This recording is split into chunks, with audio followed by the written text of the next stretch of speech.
코로나19로 또는 정치적으로 복잡하고 혼란한 작년 한 해를 무사히 잘 지내게 하시고, 이렇게 새로운 2021년도를 맞이해서 첫 달 마지막 주를 주님 앞에 나와 경배할 수 있다는 것이 얼마나 감사한지 모릅니다. 2021년도 1월 한 달을 지난해의 잘못을 되풀이하지 말자는 생각으로 2021년도 첫 달 다섯째 주일인 오늘도 2021년 한 해를 시작하는 새로운 마음으로, 송구영신의 마음으로 말씀을 준비하였습니다. 우리가 꼭 이루고 싶은 소원과 소망을 이루기 위해서 1월 다섯째 주를 맞이하여 성도 여러분 한 분 한 분 머리 위에 하나님의 풍성하신 축복이 임하시기를 기원합니다. 오늘 말씀의 제목을 오늘 본문 말씀에 기록된 말씀대로 삶의 황금률이라는 제목으로 생각해 보았습니다. 신명기 6장 4절에서 9절에 보니까 이스라엘아 들으라, 우리 하나님 여호와는 오직 하나인 여호와시니 너는 마음을 다하고 성품을 다하고 힘을 다하여 내 하나님 여호와를 사랑하라. 이것을 너희 자녀에게 가르치고 집에 앉아 있을 때나 길을 걸어갈 때나 누워 있을 때나 이 말씀을 강론하고 내 손목에 메고 내 집 문설주에 붙여라. 이렇게 기록하고 있습니다. 다시 말씀드리면 생애 좌우명으로 삼고 잠시도 떠나지 말고 잊지 말고 이 말씀을 기억하라는 교훈의 말씀입니다. 신약의 말씀은 유명한 상상보훈의 한 구절에 속합니다. 남에게 대접을 받고자 하는 대로 남에게 대접하라. 이것이 율법이요 선지자니라. 보통 이 구절에 별명을 붙이기를 주님의 황금률이라고 합니다. 우리가 일생을 통해서 또 앞으로 1년을 통하여 여러 가지 소원이 많이 있는 줄로 생각합니다. 또 그 모든 소원들에 따라서 우리가 해야 할 여러 가지 방법이 있다고 생각하죠. 그러나 모든 일에 통하는 근본적인 황금률이라는 것이 어떠한 것입니까? 호텔에 가면 각 방마다 열쇠가 따로 있습니다. 그러나 호텔의 지배인은 어느 방에나 맞는 마스터키라고 하는 열쇠를 가지고 있습니다. 예수 그리스도께서 말씀하시는 삶의 황금률은 우리 삶의 마스터키입니다. 우리가 어떠한 생활을 하든 어떠한 문제 가운데 있든 어디든지 들어맞을 수 있는 근본적인 축복의 방법인 줄로 생각되어집니다. 옛날 헬라의 철학자 헤라크레이토스는 사람은 같은 물에 두 번 목욕하지 않는다는 말이 있어요. 2021년도는 우리에게 한 번만 주신 기회입니다. 이것은 한 번 맞이하고 한 번 보내면 영원히 우리 곁을 떠나고 마는 해이고 다시는 우리에게 돌아오지 않는 해인 것입니다. 우리가 이 해를 어떻게 살 것이냐? 성공하는 사람들은 대부분 좌우명이라는 것이 있습니다. 늘 마음 가운데 기억하며 살아가는 근본의 법이 있습니다. 우리의 생활에 좌우명이 없다면 되는 대로 사는 사람이라 할 것입니다. 그 다음에 우리의 좌우명이 무엇이냐에 따라 어떠한 사람이냐 하는 것을 규정할 수가 있죠. 여기 우리 믿는 사람들이 빠짐없이 반드시 지켜야 할 삶의 좌우명, 삶의 황금률을 말하고 있습니다. 한 번 가면 다시 돌아오지 않는 2021년도가 이 땅에 번영하며 복을 받으며 또 주님 앞에서 영광 돌리는 기회가 되기를 바랍니다. 좀 더 자세하게 예수 그리스도께서 말씀하시는 황금률을 생각해 보면서 한마디 한마디 묵상해 보도록 하겠습니다. 첫째로 생각해 볼 것은 황금률의 표준인 무엇인가요? 예수님께서 말씀하시기를 그러므로 무엇이든지 남에게 받고자 하는 대로 하라고 하셨습니다. 황금률의 표준이 무엇입니까? 내가 남에게 대접받고자 하는 대로. 이것이 표준이에요. 이 표준을 가지고 남을 이렇게 대접하라고 하신 말씀입니다. 다시 말씀드리면 우리가 세상에 살아가는 동안에 남에게 어떻게 대접을 받으며 살고자 하느냐 하는 이 생의 기본 욕구라는 것이 잘못된 것이 아니고 예수 그리스도께서 무시한 것이 아닙니다. 오히려 그것을 인정하고 계시고 그것을 우리 삶의 표준으로 삼아야 한다는 말씀을 하고 있습니다. 가령 예수님께서 말씀하신 것처럼 내 이웃 사랑하기를 내 몸과 같이 하라 고 하신 유명한 교훈이 있습니다. 이것은 우리가 생각해 볼 때 어려운 윤리에 속합니다. 그것도 자세히 생각해 보면 내 이웃 사랑하기를 자기 몸처럼 하라는 말씀이 내가 나를 사랑하는 것을 결코 부정하는 것이 아닙니다. 오히려 내가 나를 사랑하는 것이 이웃사랑의 표준이 되고 기본이 된다는 말씀이에요. 여기에 예수 그리스도의 교훈에 탁월성이 있다고 생각합니다. 사람에게는 누구든지 근본적인 욕구가 있습니다. 예를 들면 사람이 배가 고프면 먹고 자야죠. 병들면 병에서 일어나 건강해지기를 원합니다. 사람이 옥에 갇히면 옥에서 석방되기를 원합니다. 사람이 피곤하면 쉬기를 원하고 사람이 전쟁 시에는 평화를 갈구합니다. 이것은 우리 인간들에게 공통되는 기본적인 욕구입니다. 예수님께서 인간의 기본 욕구를 무시하지 않고 오히려 그것을 존중히 여기셨던 모습을 찾아볼 수가 있습니다. 예수님께서 일생을 통해서 행하신 많은 이적을 우리가 생각해 보면 병든 자를 만나면 그들을 고쳐주셨어요. 줄인 자를 만나면 그들을 먹여주셨어요. 3,000명, 4,000명을 먹여주신 사건이 나옵니다. 누가복음 7장에 보니까 어떤 죄 많은 여인이 예수님께 나와서 예수님의 발에 향유를 부을 때 모든 사람은 힐난하고 비난하고 손가락질하고 예수님까지 비난했어요. 그러나 예수님은 그 여인을 환영하고 여인을 사랑하시는 사건이 나옵니다. 이렇게 예수님은 병든 자를 고쳐주시고 줄인 자를 먹여주시고 사회에서 배척받으며 소외받는 사람들을 가까이 하셨어요. 여기에서 예수 그리스도의 거룩한 사랑의 정신을 볼 수가 있습니다. 이렇게 남에게 대접을 받고자 하는 대로 남을 대접하라는 말씀에서 우리는 내게 필요한 모든 욕구를 가지고 있는 그것을 예수님은 인정하고 계심을 알 수가 있습니다. 그러나 사람의 욕구라고 해서 무엇이든지 다 인정하는 것은 아닙니다.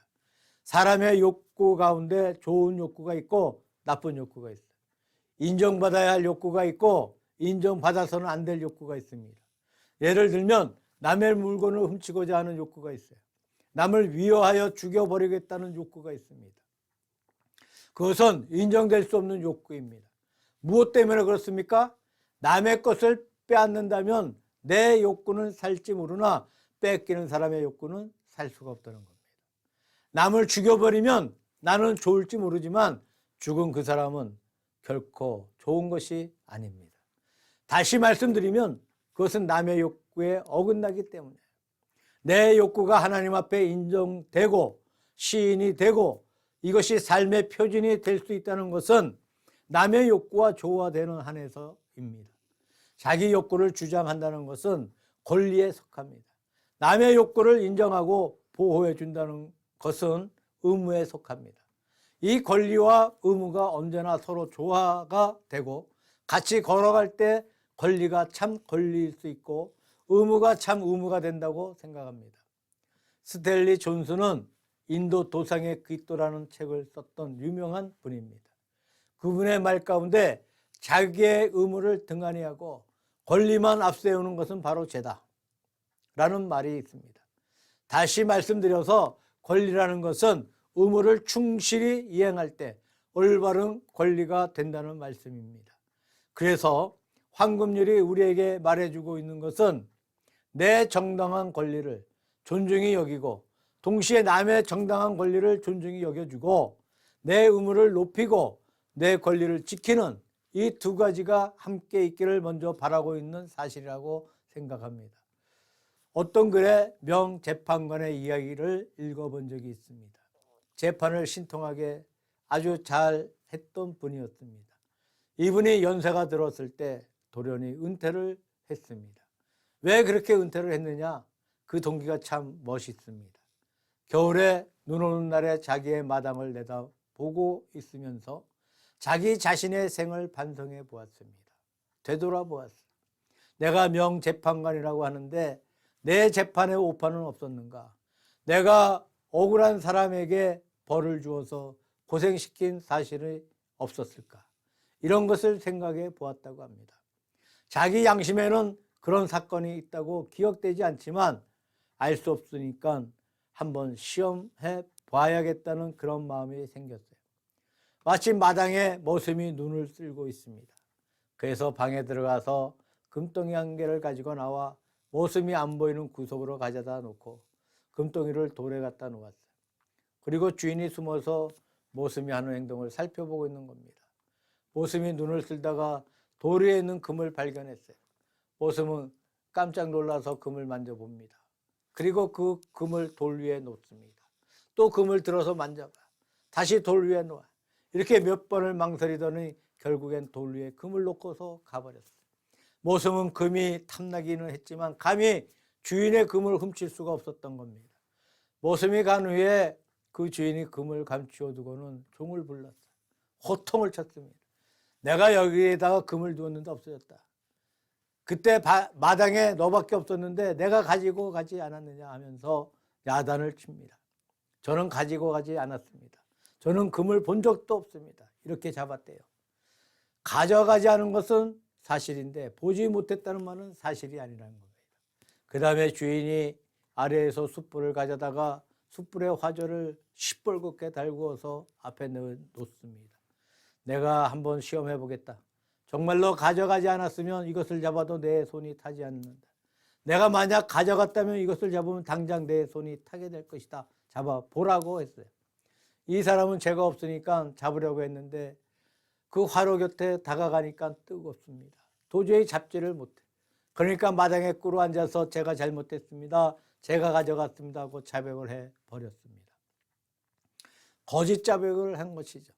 그때 재판관이 화조를 내던지면서 내가 이런 식으로 무죄한 사람을 많이 판결했겠구나. 이렇게 탄식하면서 그날로 재판관직을 그만두었다는 이야기입니다. 아름다운 이야기죠. 그는 명재판관답게 일생을 살았고 명재판관답게 은퇴한 사람이라고 생각합니다. 자신의 권리를 주장하고 자기의 일을 잘하는 것은 좋지만 자기가 알면서도 혹은 알지 못한 가운데 얼마나 남의 권리를 침범했느냐, 남의 정당한 권리를 얼마나 망쳤느냐 하는 것을 한번 생각해 볼 필요가 있습니다. 황금률은 내가 남에게 대접받고자 하는 대로와 같이 그 대접받는 것의 정당성을 말하고 있습니다. 이 대접은 내가 남을 그렇게 대접할 때만 그것이 성립될 수 있는 권리라는 것을 여기에서 먼저 말씀하고 있는 줄로 생각합니다. 두 번째로 먼저 남을 대접하라고 말씀하고 있어요. 남에게 먼저 대접을 받아서가 아니고 내가 먼저 솔선해서 남을 대접해 주라는 교훈의 말씀입니다. 예를 들면 누가복음 10장에 그리스도의 유명한 선한 사마리아 사람에 대한 비유가 있어요. 한번 생각해 봅시다. 예루살렘에서 여리고로 가는 도상에서 어떤 사람이 불안당을 만나 돈을 다 빼앗기고 매를 맞아서 이제 죽게 된 상태에 놓여 있습니다. 그때 레위인과 제사장은 보고 그냥 지나쳐 버렸고 사마리아 사람이 보더니 가까이 와서 간호해주고 기름으로 상처를 닦아주고 자기 짐승에 태워서 여관으로 데려가서 밤새껏 그를 간호해준 다음에 아침이 되어서 여관 주인에게 돈 2데나리온을 주면서 잘 간호해 주십시오. 만약 부족하면 제가 돌아올 때 갚아드리겠습니다 라고 했다는 그런 이야기예요. 사마리아 사람은 내가 남에게 대접받고자 하는 대로 남을 대접한 사람이라고 생각합니다. 만약에 자기 자신이 그런 상태에 있다고 우리가 가정해 봅시다. 불안당을 만났어요. 돈을 빼앗겼습니다. 매를 맞았어요. 거동할 수 없는 상태에 있습니다. 그렇다면 길을 지나가는 사람이 자기 곁에 와서 자기를 보호해주고 기름을 발라주고 짐승에 태워 데려가 보호해주기를 원하지 않겠습니까? 내가 남에게 그것을 바라는 것처럼 그 사람에게 그대로 해준 사실입니다. 여기에 레위 사람과 제사장은 내가 남에게 대접받고자 하는 대로 남을 대접하지 않는 사람이라고 할 수 있습니다. 봄철이 되면 농부들이 씨앗을 땅에 갖다 뿌립니다. 가장 좋은 씨앗을 골라 준비해 뒀다가 땅에 뿌리죠. 지금부터 한 4, 50년 전에는 보릿고개라는 말이 있었습니다. 봄철이 되면 농촌에는 다 보릿고개가 있어서 줄이고 밥을 먹지 못하고 나무 뿌리로 연명하는 사실을 보았습니다. 저는 어려서 외삼촌이 목회하시던 지금의 경북 지역, 경주, 상주 등에서 목회를 하셨던 우리 외삼촌 때문에 농촌의 그 비참한 모습을 많이 보았어요.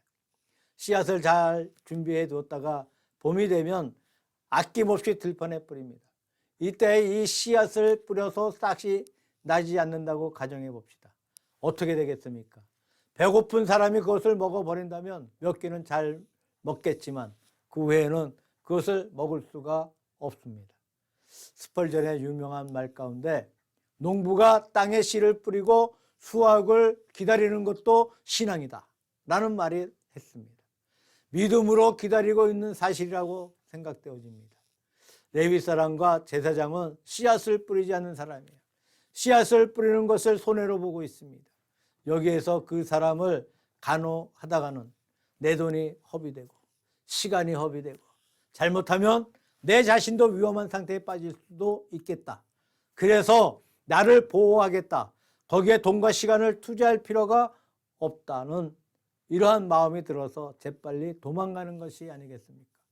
그러나 선한 사마리아 사람은 땅에 씨앗을 뿌린 사람, 아낌없이 뿌려놓고 허비했어.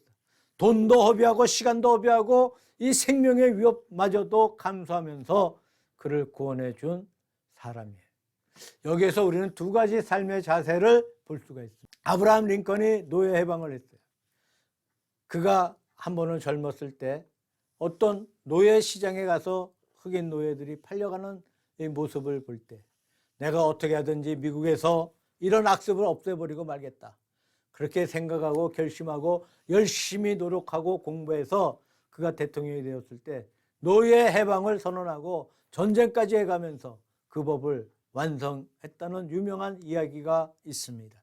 슈바이처 박사는 백인들이 흑인을 잡아서 종으로 부리고 있는 잘못된 현실에 마음이 너무 아파서 내가 백인의 한 사람으로서 그 죄에 얼마라도 갚아야 되겠다고 결심하고 아프리카로 가서 흑인을 사랑하고 일생을 보냈다는 일화가 있습니다. 링컨 같은 사람, 슈바이처 같은 사람은 땅에 씨를 뿌린 사람으로 생각되어집니다. 그런 고귀한 일생을 보낸 끝에 그들이 받은 친송은 얼마나 크겠습니까? 링컨은 미국에 있는 역대 대통령 가운데 가장 위대한 분으로 손꼽히고 있습니다. 슈바이처는 아프리카의 성자라는 이름을 받고 있습니다.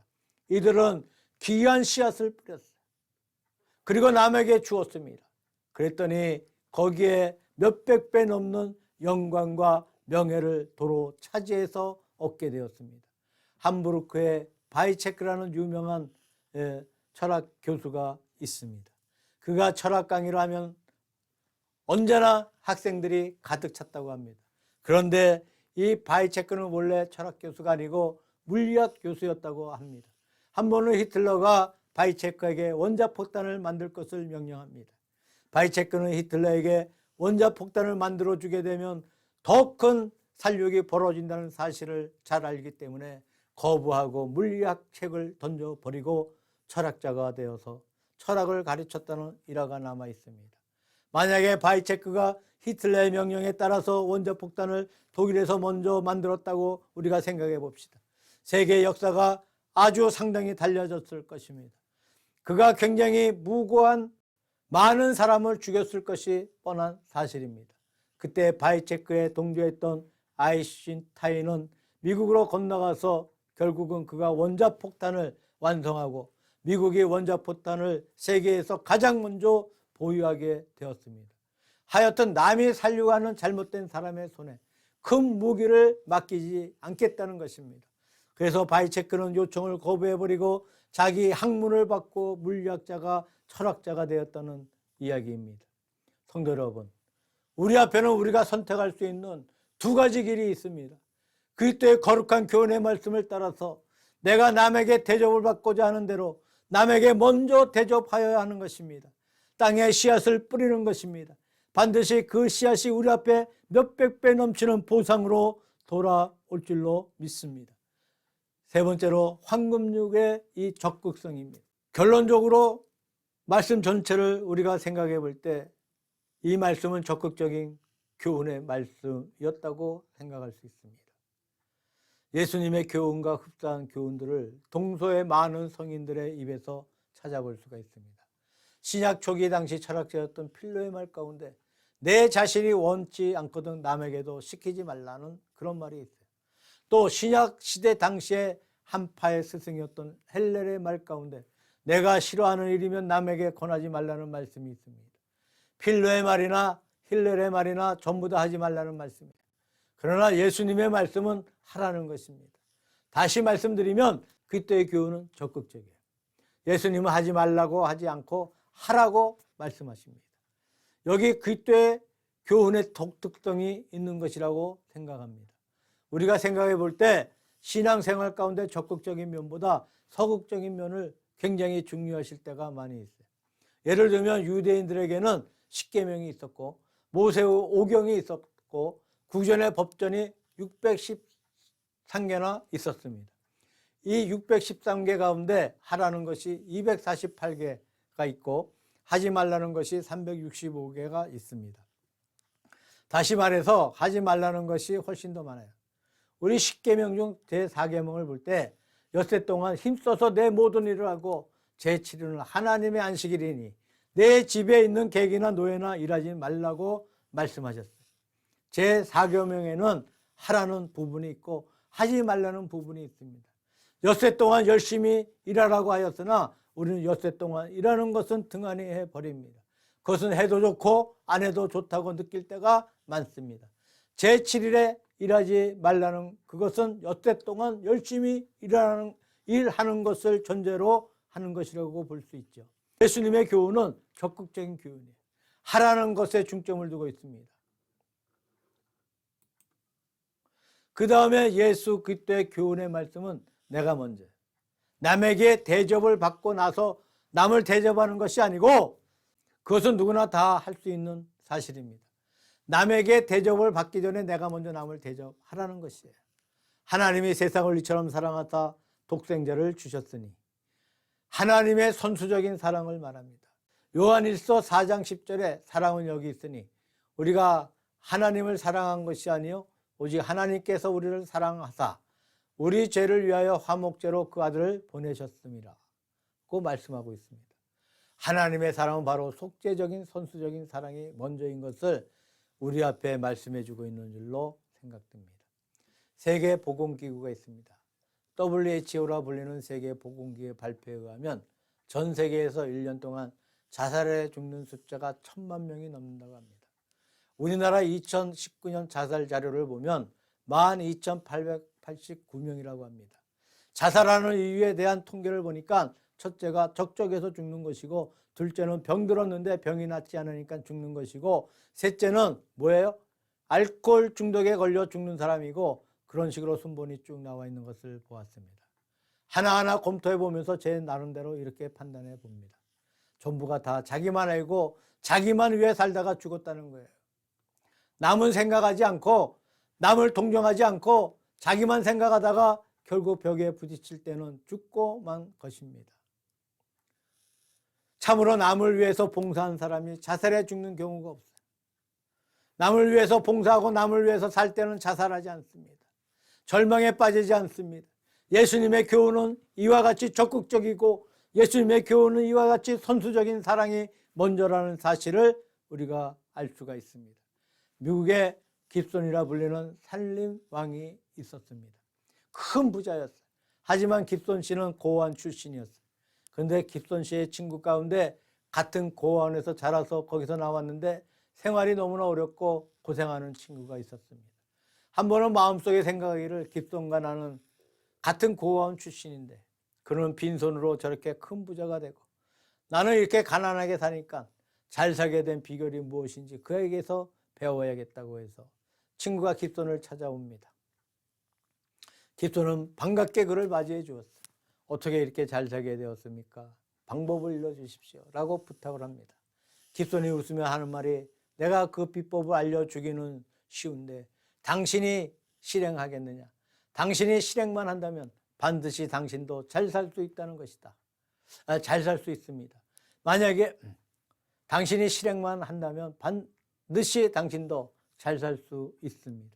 만약에 내 방법대로 10년만 열심히 해봐서 못 산다면 내 재산의 일부를 주고 당신을 잘 살게 해 주겠습니다.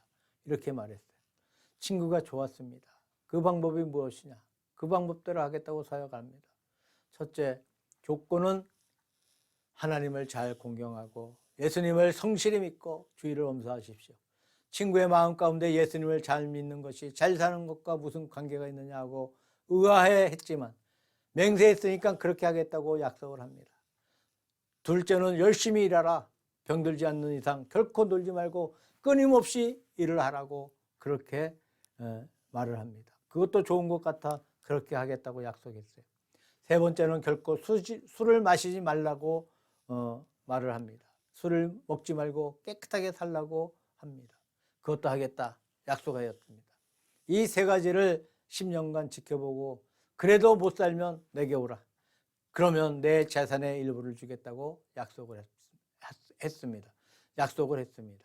그래서 이분이 밖으로 나갑니다.